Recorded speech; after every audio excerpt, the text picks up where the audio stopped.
I am having a new thing in which this limit switch is getting set. I don't have soft limits on my, where is limits?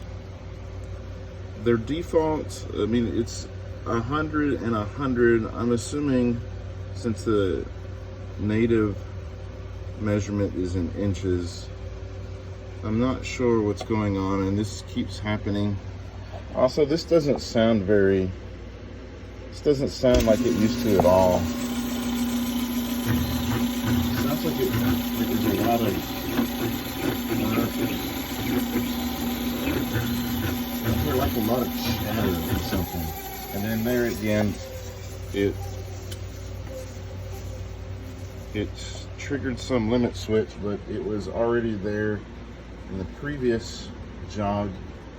It didn't set a limit switch. So any clues? It almost sounds like there's a short somewhere, or there's a power supply issue. I'm not sure what's going on.